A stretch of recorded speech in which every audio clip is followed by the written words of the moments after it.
Hey everyone, my name is James Okren, and I'm the person who runs the YouTube channel North Clear 30. And basically, North Clear 30 before this was just kind of a music project I was doing with some friends, but because of complications with, people planning things and all that, that never really got off the ground that much. So essentially what this is a more efficient and more effective way to document my investigation with some things that have been happening involving a friend of mine, Eric. So basically, about 2 months ago, friend Eric Grand, he was living a pretty normal life. He lived in a house in the middle of a more heavily wooded area of Bellingham, Washington. He was living with his family. So basically 2 months ago, Eric's house was burned to the ground, and they built the house in the middle of in an empty lot in just the middle of nowhere, so no neighbors, no surveillance system, nothing.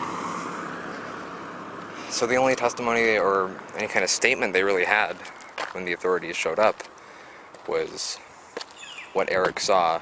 They took his statement, but they decided whatever he was describing was a little bit too insane or too impossible, really. So pretty quickly, they put him in a place called Farbitter Sanitarium, a mental institution around here. They put him under the care of Dr. Willard Pingridge. And from what I heard, after a while of therapy,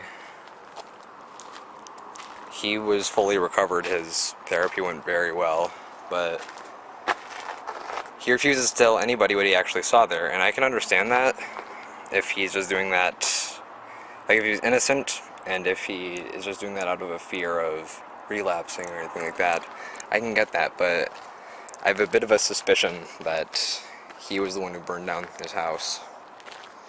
So basically, I'm going to upload any leads that I have, any bits of evidence, anything big that happens that's going on this channel. All that was really left after what happened, because they live so far out, unfortunately the fire department couldn't make it in time before everything was gone. There were only two things they could find. One was a little fireproof safe full of things, like documents that were important but wouldn't be of use here, and putting them on this channel would also be a huge violation of Eric's privacy when compared to this channel, which is also kind of that, but it's for a good reason. I'm talking things like social security papers and stuff like that, things that I probably shouldn't put online, things I shouldn't even be viewing. But essentially, the one thing that they found that was useful was something that they're not even sure how this survived the fire, but they decided it was of no use. I guess there were no fingerprints on it or whatever, and you can't like trace a Sharpie or anything, but this little scrap of paper here that reads Arboretum is kind of scribbled passion.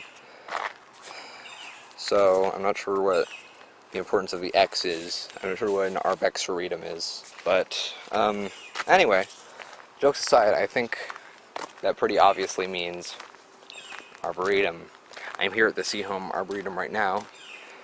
I would be looking in the empty lot that the Grand household once was built on, but obviously there's still authorities watching it, stuff like that, just because they're still recovering things. But they shouldn't be there for too long. I think eventually we'll be able to get a video of looking around in there and trying to find something. I'm not sure why there would be something I would find and not something that forensic experts would find. But there's still possibilities. I'll upload a video shortly after this introductory video to post what I find. Anyway, yeah, I guess that's it for this video.